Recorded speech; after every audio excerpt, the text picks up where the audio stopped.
the last class I left at this point where we were discussing about how to compare several projects, and we have looked at various methods, present value and annual value, the future worth analysis, and we have also done the IRR, which is the internal rate of return, and the incremental rate of return. Both methods we have done. And I ended the last lecture at this particular point that sometimes it's difficult for people to quantify everything into money terms, right? Money is there in every project. There will be a cost, which is, for example, a maintenance cost, salaries and all, and there will be revenue which you are generating directly coming out of the let's say a project, right? You're directly making money out of it. But then this kind of a paradigm really does not work for public projects, because what happens in public projects is there are a lot more effects which are intangible in a way that some of them you can't even quantify on a monetary term very easily, and some are not immediately visible. They accrue over long term over nature of the project, right? So I gave you a very brief example. For example, when you make a road, yes, you are improving the condition for the passengers, and there is a direct savings in their travel time from going from one destination to other, and that has an economic value. But at the same time, a lot of new shop owners are able to set up their businesses now. Earlier they could not, because that road did not exist, right? So that's a positive benefit coming out of this particular thing. It has no direct impact on the cash flow of the project, right? In many cases, that owner who is now setting up a shop near your road is not going to pay you something to just give, but there are formal ways where actually you can provide, for example, in United States if you travel, or even any Japan also, for example, there are a lot of these formal roadside shopping complexes or restaurants, right? So what you do is you aggregate all the restaurant owners in one particular place, and that becomes like a resting area. So by making it a formal resting area, you are guaranteeing that people will have a good, nice mini stop while they are going their onward journey. So they guarantee that there are certain consumer footfall coming in that complex, and therefore you have to, as an owner, you have to pay a certain fee in order to be part of that facility. So there are formal mechanisms by which you can bring some of these benefits directly into the project's cash flow, but a lot of times still it is very difficult to capture a lot of these, right? I'll give you another example. For example, in a new locality, if a hospital comes up, the property prices of that locality goes high, right? Because now you have a better accessibility to health, and suddenly you will see the premium is reflected in the rental prices. But government is not getting any money out of that rental prices, because that's only the citizens who are transacting about that piece of land on renting or selling, they are getting. Some form of it gets collected. For example, the value of your land is certain tax needs to be paid, but it's a larger benefit that the citizens of that locality can enjoy, right? So often these kind of like benefits will come. So how do you properly account them? In a normal method it is difficult, and therefore this kind of what we are going to have a look today is important. There's something also called disbenefits. They are not always benefits, but there are also disbenefits. One example is the direct environmental impact that a project has. If you have not seen good documentary, but thousands of documentaries are there for different projects, but especially when your roads passes through, for example, hilly areas or forest areas, right? You think that you have just created one line between the forest, and it's well, you have taken only such piece of land, but that can actually result into extinction of species, because for them crossing that one particular part is really important for a lot of animal species to survive. Now that whole ecosystem gets damaged, and those impacts will come not immediately, not in a year or two, but that will come maybe in 10 years, 15 years, and there are very good documents available to make you visualize that there are disbenefits, right? Another example of disbenefit could be for example, we all want to do the waste treatment. Particularly in our group, we are working a lot on construction demolition waste treatment. If you put the treatment center very far from the city, nobody takes their waste there, and it gets illegally deposited in the streets, right? Or somebody will dump it in some open field, and then you can't do anything about it. But if you put it within near the city, then citizens will complain that there's a lot of noise or a lot of dust coming from their waste, and in that case the property prices of that goes down. So it is a disbenefit to a lot of city. So particularly for public projects, it becomes extremely difficult to just use the regular method. While I am making that statement, B by C is not necessarily an amazing method in that sense, but it just gives you an idea that you have to consider more broader term rather than just the direct money involved.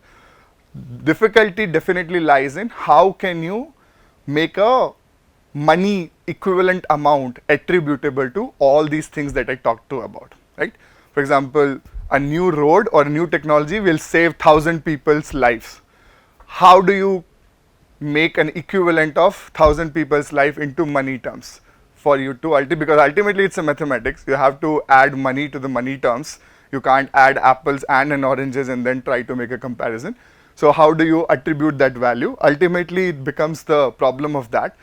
That is not the job of, for us at least in this course. A lot of complex methods do exist. This is itself in a field of itself where statisticians and economists particularly try to find equivalent value of each of these effects that they are trying to capture, and then you can add or subtract them accordingly to make sure that your projects are suitably reflecting them, right?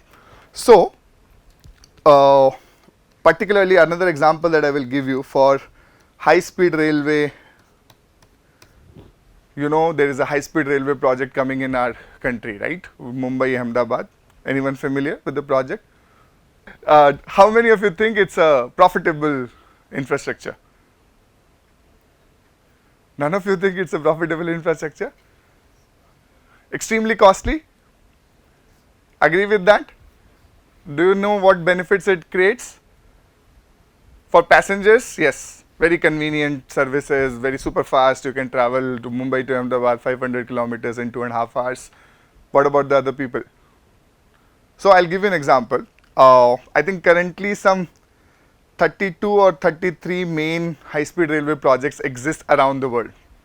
And as far as I know, only 3 of these projects in the whole world are profitable on their own in a way that their passenger revenues alone can recover their original investment and the cost of maintenance that has gone over 50 years. Only the passenger revenue. They have so much traffic that only the ticket price paid by the passenger is sufficient to recover the original cost that was gone to build that, as well as whatever is the maintenance cost for now one of the high speed railways. And the earliest was launched in 1964, so you are already reaching 60 years. So that kind of money, only 3 projects in the world generate. 2 of them are in Japan, 1 in China. Right? And these are one of the earliest high-speed railway lines. Chinese is of course recent, but the first 2 high-speed railway lines in the world were the only profitables. Apart from that, nobody has been able to make a profitable high-speed railway line, only from passenger revenues. But still the number is continuously increasing. If you see the trend of high-speed railway length network, it's going tremendously high. Why? So some of the things that you mentioned here clear, that it can create a regional economy and all those things, but it can also have like for example, researchers in Japan are now interested in quantifying how it impacts the startup ecosystem of a particular country, because people are meeting with each other at a much faster level. Maybe they can discuss, communicate with each other at a much easy pace, and the rate of innovation that companies can generate out of this becomes accelerated because of having an access to high speed railway. Yes, you can do a lot of VC talks over internet, but face-to-face connection still has a lot of merit. Sometimes you need to collaborate, work together, and that kind of impacts people are trying to quantify so that they can justify the investments in all these things, right? Without that, normal cost-benefit analysis will never result a positive value. But since a lot of these benefits accrue over like 50, 60 years, and not immediately visible to anyone's like normal observer's eye, you need to quantify them, you need to, that's the rigorous part of it. Of course, you have to make sure that this startup ecosystem is coming only because of high speed railway, or how much of it is coming only because of high speed railway and not because of other. So it's a rigorous science in itself, but it can be done. And that's where the kind of evaluation tool that we are going to look at today, the cost benefit analysis, the concept remains the same. The complexity keeps on arising on how do you estimate the benefits, how do you estimate the disbenefits, how do you estimate the cost, right? concept is this one, and this is very commonly used by public procurement, especially across the world. They will always ask, okay, what is the IRR? And they will also ask something called EIRR, which is the economic internal rate of return, which is consisting of all the economic costs and benefits that I will be introducing. Okay, so far with me, able to follow up? All right. So the idea is that typically we have seen the projects which are only profits and non-profits kind of a thing, but public projects you cannot justify purely on the cost, like the normal cost and what revenue we are talking about. And also public projects sometimes have this public component. You know that this will never make money in pure sense, but you need to create that piece of infrastructure for people, right? For example, earlier BSNL. Now people are willing to pay for a faster net and everything, but telecommunication is essential. You needed to create a BSNL for making it accessible for millions and billions of people of India. You cannot expect money coming out at that point of time. So then how do you evaluate two cost only projects from a government's perspective, right? If at that time they were kind of BSNL versus VSNL, let's say, how will you justify which is better? BSNL is better or VSNL is better when you know both are never going to make money, particularly for a public kind of a project, right? There is no money ever whatsoever. Cost only is there, but then benefits you can also include in how much reach will be of there for BSNL versus VSNL, how many target consumers will it impact, those kind of benefits you can make and justify the project, right? So this particular term we will do, this is also called as B by C ratio, and benefit to cost ratio is something which is, they claim that it is an objective criteria. I will show you how it is not an objective criteria, but this is the best alternative available for us, okay? So it's the B by C ratio that we are interested in. Just to give you further support of how public and private projects are typically inherently different. So typically the size of investment in public projects is much larger compared to the private projects. The life estimates are also much higher compared to the private 2 to 10 years. Usually public projects could range easily well above 30 years. Annual cash flows, mostly cash flows are not there. Sometimes the public infrastructure does not generate any money on its own. It only is dependent upon government grants and government tax allocation, budget allocation. It does not generate any money on its own, but it is necessary. So how do you evaluate those kind of projects? Funding, again, sometimes taxes, sometimes user fees, but rarely bonds and all these kind of things. But in private projects, you can fund by raising money as much as you want in as far as the market is supporting you. Interest rate, because it's public projects, the interest rate, they can borrow the money slightly at a cheaper prices because there is some backing that government will not go bankrupt immediately. So the banks are also willing to lend on these projects slightly at a lower rate. But in modern world, we don't know what's happening. A lot of countries in our neighborhood are going bankrupt. So this is an assumption that we need to relook again. Then alternative selection criteria for private projects is extremely money driven. Right? So far what we have seen is whether it is making sense from a money perspective, yes, no, we select the alternative. But here public projects are much more tricky because, and I will tell you why. First is there are so many peoples involved in a project. There are so many stakeholders, what we call them, and each of them come with a different set of expectation for a project. And some of the stakeholders are powerful and they can influence the project outcome, while others who are not powerful can get affected extremely badly by the project outcome. So you have to account for everyone. As a government, you cannot be appearing to favor a particular set of people over the other because public projects are meant to be for everyone in whatever capacity they are doing. So criterias cannot be only a B by C number kind of a criteria. There has to be many more things that you need to consider. Some of them you can't even comprehend in terms of making a mathematical formula out of it, but still the B by C is what the best alternative that we have for at least trying to capture some of these things.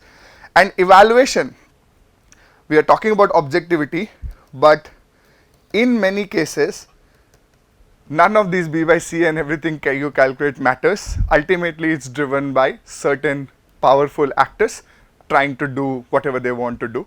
And then you will find actually in literature you will see the B by C numbers. You can hardly trust B by C numbers that have been reported, because it's very easy to inflate what are B's in this case, the benefits, and very easy to deflate the cost, because you always tend to underestimate the cost that it will take for the project to be completion, and you always tend to overestimate the benefits it will take for projects to be actually finally. And I'll give you a, if you are interested, I will give you the papers also. But there's a famous person in University of Oxford, I am forgetting his name, Fleabag, Professor Brent Fleabag. I think Professor Ashwin also teaches about him. He had collected data from some 80 or 90 railway projects around the world, and he realized that on an average, the ridership of the railway projects were 40% below than what was originally estimated in the projects. On an average, it was 40% below. There was a really high chance, almost 95% chance, that your ridership will be overestimated during the planning stage, right? Because of course there are multiple theories on how it can happen. Professor Fleabag argues that because politicians drive the agenda, they want to justify the project, so it is very easy for them to inflate these numbers and projections, and none of the agencies actually give you so detailed that you can actually understand how did the ridership even come through. Professor Ashwin has a different way to look at this. He says that it's not the ridership that gets inflated, it's that the cost scope changes, and therefore cost goes unproportionately high, and therefore projects become unfeasible the way they are. You can look at the numerator, denominator, whatever the way you want. The fact of the matter is B by C can be manipulated very easily, so you have to be extremely careful when you do this. But a lot of government agencies would ask you to do, whenever you become consultants for them, they will definitely ask you these kind of numbers to estimate. Okay? Alright, so let's look at some of the definitions. So cost is pretty simple. Cost is the same way that we have been able to, or we have been dealing with the costs so far. So it is the expenditure to the government entity for construction, operation and maintenance, and if there is any salvage value, you reduce that. So salvage value is not your cost, you are getting that money back, whatever the end of the period is. So that is the cost part of it, right? So construction, O&M, and whatever salvage you get, you reduce that from your cost values. Cost is pretty standard.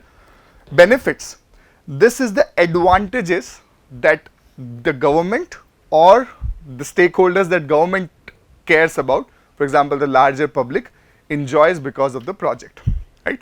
So the benefits of the larger citizen groups as well as the government directly, in case there is a revenue generating project, that will come out in the benefits. But if there is something that is getting enjoyed by a lot more stakeholders which government wants to take care about, then they become the beneficiaries of the project. And then there is a disbenefit term, which is essentially the undesirable or the negative consequences to the owners, which in this case is the government, if the alternative is implemented. So what happens if you are not choosing a particular project but you are choosing something else, you will get certain disadvantages which otherwise you would have gotten. So that you need to also quantify in this. Don't worry about it, but basically the idea remains that there is a cost which is pretty standard, what we have been dealing. Benefits are the positive things that are enjoyed by the larger community and the government. Disbenefits are the negative things that are enjoyed by the larger community or the government, right? Okay, clear? Now, challenge, as I told you, it is very difficult to estimate all of these quantities in monetary terms. Cost, still you can estimate. Benefits and disbenefits, not easy to quantify. And a simple example I already told you. Let's say you are trying to improve the safety of the cars, and you will say that this new safety technology will save 1,000 lives a year on highway. So how do you quantify the monetary value of those 1,000 lives? Economists have the methods. If your income group is certain level, if you are of a certain age group, if you are a certain health conditions, then your value of life is different compared to other people. You can always argue whether it is ethical to do, not our concern. Ultimately, you need to put that in an equation in order to get the number here, right? Then the second challenge is that depending upon the viewpoint that you take, depending upon who is doing the analysis, the term benefits and disbenefits can change, right? Something could be a benefit to one party, but it could be a disbenefit to other party. So what is there is no absolute way. Often, like certain heads are very easy to define, but in many cases you can't clearly define what is really a benefit or what is really not a benefit. So what you do to get rid of that problem, you always select from whose perspective you are doing the analysis. Once you fix that this is I am calculating B by C number for this particular stakeholder, then with respect to that stakeholder, you quantify each of the term as benefits and disbenefits, blah blah. But none of these are absolutely benefit for all the people in the world. None of these are absolutely disbenefit for all the people in the world, right? Amazon forests are getting depleted. It is a disbenefit for larger public, but it is a huge benefit for the private companies which are leveraging the resources, right? So if you want to do some project there, you can't do it without them because they will protest. This is their income that you are directly affecting, right? So therefore you have to consider you have to really clarify the viewpoint or the stakeholder who is going to use your number, and depending upon whose side are you on, these B by C ratios will change in a same problem, because the definition of benefits and disbenefit itself is not consistent and it can keep on changing. Got an idea? Clear? I'll give you an example. Today I'm not going to make it more complicated for you, don't worry. But let's look at an example. Suppose I want to make a water treatment facility in IIT Madras, right? So because now the IIT Madras residents are enjoying a slightly purer water compared to what they were originally enjoying, so I am expecting them to pay a slightly higher fees. So I am charging a 10% increase in price. So it is a cost for citizens. The community of IIT Madras, it is a cost, but the water utility, it is a benefit, right? So here you can't justify an absolute, but by cost I mean it's basically a disbenefit or something. That's also I will come, whether it is a disbenefit, whether it is a cost, what to have not, that itself is a confusion, because you are dealing about this kind of a ratio. We will come to that, and how to take care of that I will introduce, but essentially you get an idea, right? That same head, same expense or same transaction of money can take different forms depending upon who you are or who is doing this analysis, right? Suppose the bonds, which is the annual debt that is needed to develop the project. Of course, ultimately you are recovering the debt from the citizens, so it is a cost for them. It is a water utilities point of view, also it's a cost because they need to repay the loan that they are raising. Use of land, so payment to parks for making temporary construction sites. So in this particular case, of course I have not given you full details, but essentially the idea is that they set up a water treatment facility in one of the common park area of IIT Madras, right? So while I am paying some sort of a money for park uses of that park or uses of that land of that particular piece of park, and therefore it is a cost to me, but the citizen who are living in the vicinity, they no longer can enjoy the original piece of land as park that they wanted to use. For them now that land becomes inaccessible, so it's a disbenefit for them, while there is a direct monetary transaction happening because I need to pay for the land uses, and that is a cost for me, right? So it can be a disbenefit for citizen but cost for me and things like that. Because of some sort of a smelling issue or a noise issue, maybe there is a loss in property value. So of course it is a loss for both. It is a cost to the citizens because their on an average rent that they were getting perhaps is less. I hope none of the professors are renting out their properties in IITM, but still you get the idea. And then disbenefits, because now you are no longer enjoying the same value of the land that you hold. In your assets, the moment you start leasing a particular piece of land and start using for certain uses, you will have to depreciate it slightly differently compared to if it was a regular land, like a productive land compared to the non-productive land that has become. Sales, of course, in general, if this plant can sell lot more water to the outside community as well, then it's a benefit for everything which is enjoying and all. O&M cost is a cost because ultimately citizens are paying for it, and then whatever savings you are getting for not paying for some sort of a bottled water or a pre-packaged water that you are getting, that becomes a benefits for both, like that. Right? So idea, and again, I could be wrong in even classifying what is cost and what is benefit here. I just wanted to give you an idea that these terms are not uniform.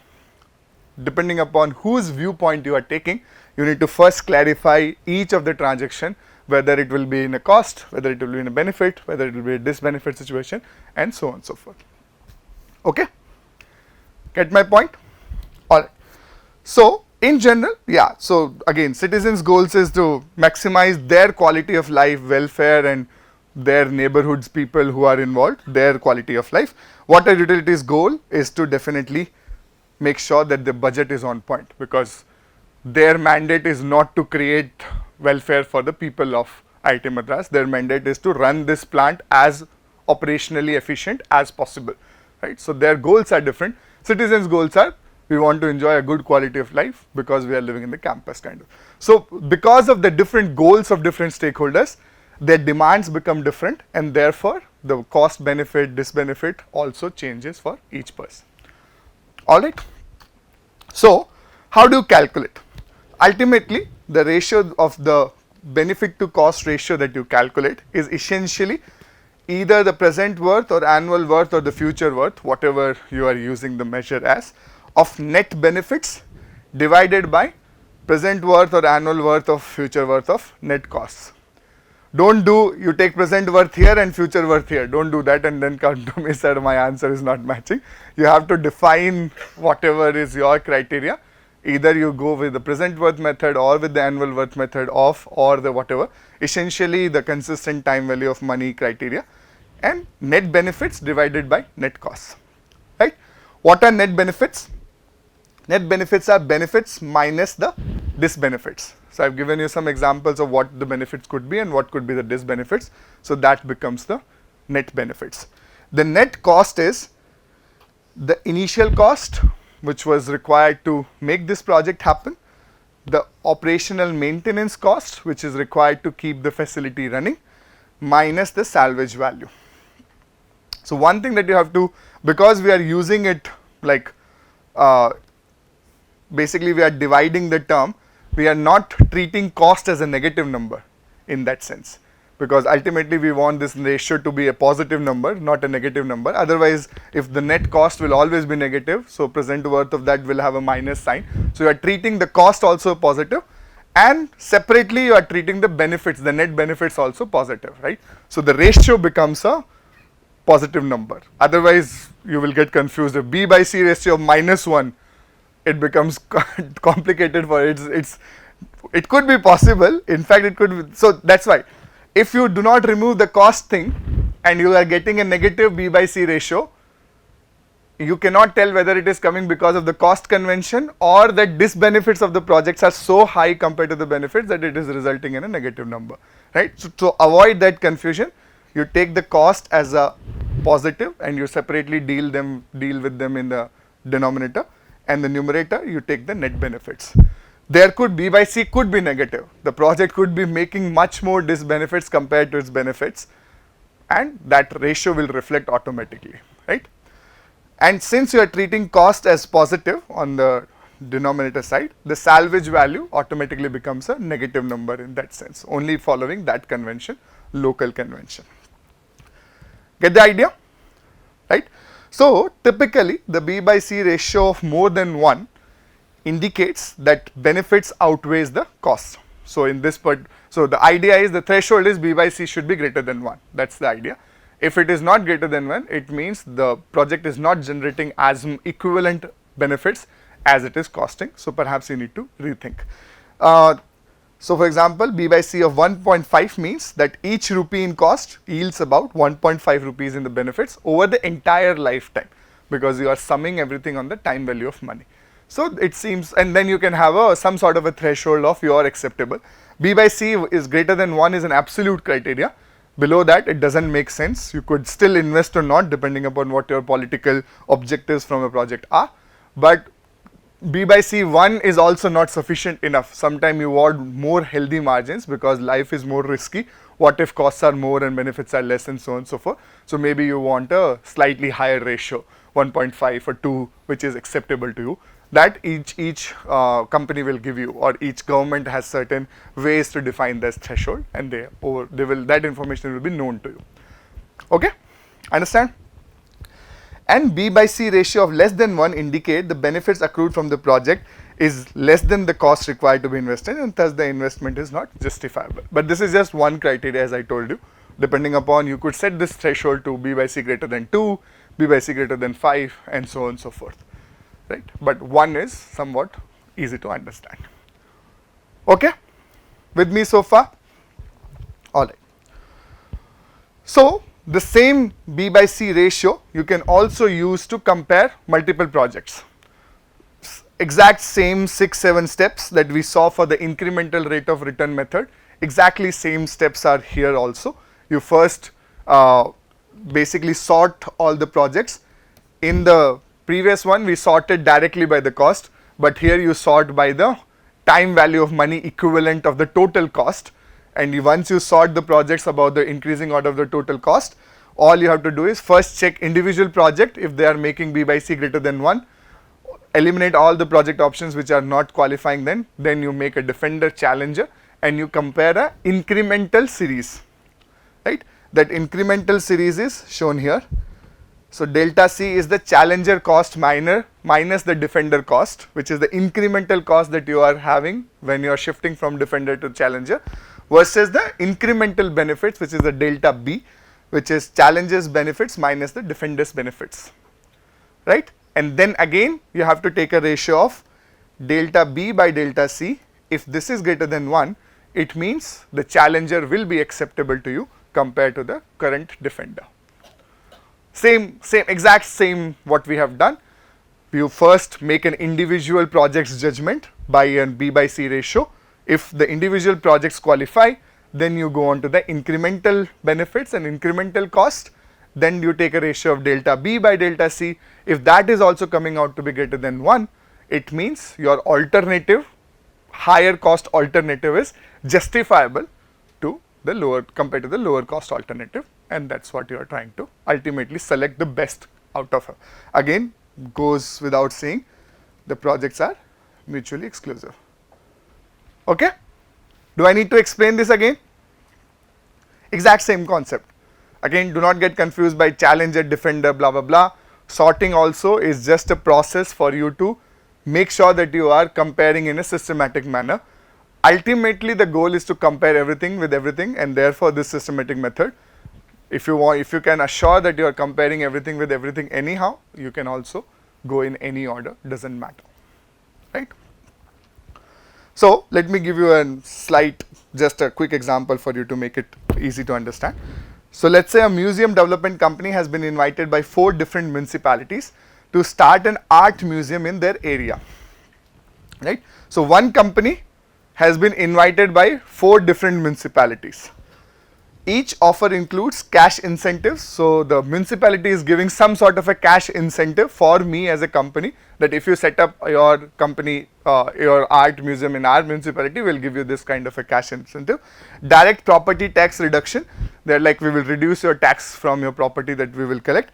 Sales tax rebate, we will reduce your tax rate for whatever amount that you get from sales. And reduce entrance fee is like, we can give you basically what you do not have to charge so high. Whatever the balance that you have, we will give you some sort of a subsidy in people, so that more people can enjoy the benefits out of it, right? At 7% per year for an 8-year study period, advise the board of directors about the economically attractive offers using the incremental B by C analysis. First of all, as a private company, I don't know why they are doing economically kind of simply they should have done a normal cost flow, but this is the question you have to solve. I will give you different variations of the same questions in your assignment, it will become clearer for you. But here they are doing, whenever I am calling this financial versus economical distinction is important. whenever we are talking about financial analysis, we are dealing with the conventional methods that we have been dealing with so far. Whenever this term economical comes into picture, you have to shift to the B by C, right? Economics is more about benefits and disbenefits, which are not directly money, but you need to convert them to an equivalent money, and therefore this economic analysis. Purely finances, basically that cost revenue is directly attributable to the project, that is coming directly within the project's cash flow transaction series. Economics is slightly different, okay, but you get the idea. Whenever I am saying the economics analysis, you need to do the B by C related work. Financial, whatever we have been dealing with so far, okay. In your projects, when you do in your group, you will find infrastructure projects which are not financially feasible but are economically feasible. If it is a financially feasible project, immediately people will be reaching out to you that, hey, we want to do. Most of the time that's not the case. Most of the time the government is dealing with the problems where these are not financially feasible projects but economically feasible projects. The larger benefits will be over there, so then government needs to do something. But you could also be dealing with the projects which are neither financially feasible nor economically feasible. Still they are getting done. That also can happen in real world, okay. But get this distinction very clear. Alright, let's look at the example. So city 1, city 2, city 3, city 4 becomes the alternative. The first cost is given to you in these many $1 million. The entrance fee cost are given to you. The annual revenue in millions is given to you. The initial cash incentive to the company given by these cities are given. Property tax reduction is given. Sales tax sharing, which the government will give to you, is also given to you here, right. So let's look at we are doing in annual worth analysis, because anyhow, no, the 8-year study period is given, so it doesn't matter.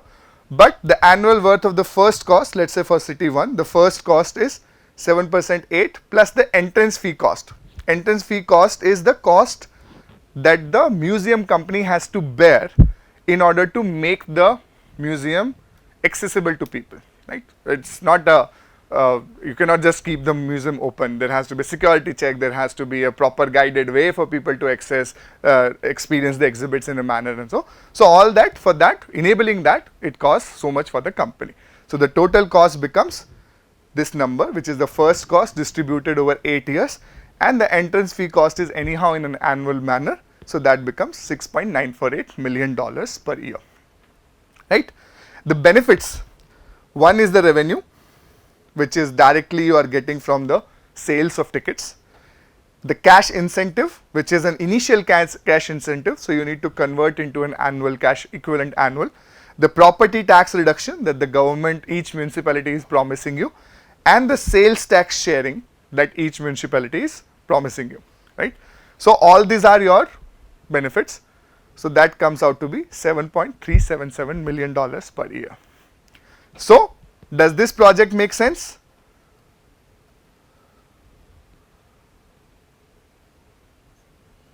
Make sense?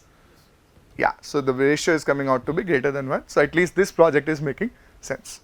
So you can actually do this analysis for all. I have just given you the values. You can actually try it out on your own. So for first project, the AW and of the cost and AW of the benefits we have already calculated. I have shown you.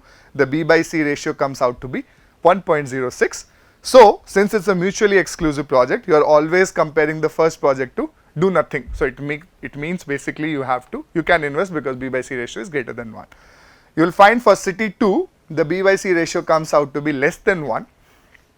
So this automatically gets eliminated. Then here the ratio is 1.29, here is ratio is 1.06. So these are still in the fight to defend themselves or become an alternative.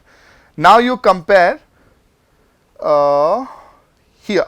Yeah, so the project is making 1 to DN will of course give you the same idea. So then you are comparing, the project 1 becomes your defender because it's the lowest cost, and then this becomes the challenger. So you are comparing this to this. The incremental cost of this project is $1.164 million. The incremental benefits of this comparison is 3.077. It means that the ratio of incremental delta B by C, which we can calculate here, is coming out to be 2.64. It means 3 is preferable to 1. Right? So, this becomes an unattractive option.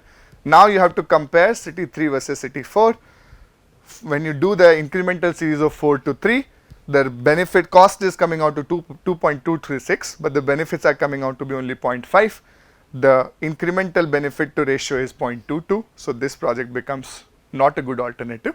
So you select the best alternative here. Make sense? Exact same what we have done.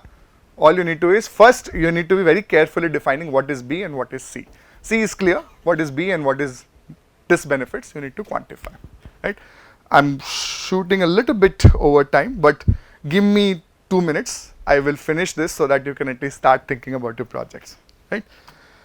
Now, problems with B by C ratio, we have already seen, difficult to classify which is benefit, which is cost, so you need to clarify always which is the target standpoint.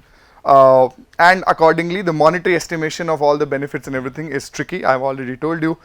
In the long term, because these are projects which are usually for the long term, the interest rate, the time horizon for discounting, all this becomes a little bit more complicated exercise compared to the short term 3-4 years alternative that we have seen so far. So infrastructure projects, therefore we call about something about risky. That is the next topic I will start once I come back. Let me give you final, I'll just leave you here. So there is a conventional B by C ratio, which is what we have already seen. The cost there is the capital cost and the O&M cost, and the benefits, which is the net savings, which is the benefits minus this benefits we have seen. But somehow some people were not happy with this. They proposed a modified B by C ratio. In that, what they said, no, capital cost is okay, but the operating cost should be subtracted from the numerator rather than added to the denominator, right? So that's what they have done. They have redefined the benefits in terms of net saving to users minus the O&M cost, and the cost, total cost become the capital cost, right? There is some logic to it. It's not completely bogus in a way that there is some logic that you are perhaps only interested not in the annually how much it will require, but you are only interested in the initial investment, whether the project is worth it or not. So therefore, you subtract the O&M cost from the numerator rather than making your denominator more comprehensive, right? So conventional B by C ratio, modified B by C ratio, this is the technical difference between the two. Decision can change if you are only worried about the B by C ratio. It can actually create complication because sometimes you don't know how the impact is going to be. Therefore, instead of focusing on B by C as a ratio, since your target is B by C greater than 1, it means B always has to be greater than C. It means B minus C value has to be always greater than 0. If you follow this definition, no matter where your benefits and costs and everything are going, you will make a consistent answer, right? From ratio, you can have a complication because the moment you shift this O&M cost from denominator to the numerator, the ratio might change, but its treatment here will never change because the sign of O&M cost in the numerator is a negative sign. So ultimately, the B minus C greater than 0 will always give you a consistent result rather than the ratio of B by C greater than 1. In case you don't know where exactly, or you forget this formula, where does the O&M cost go, whether it is modified or not modified. If you calculate B minus C and it is coming out to be greater than 0, it means you are going to make a consistent decision no matter how you are, which conventional method you are using. Clear? Is this concept clear? In your IES exams, if it is still happen, you will get these questions, modified, conventional B by C, because that's how the questions are easy to make, but decisions B minus C greater than 0, it's a straightforward method. Alright,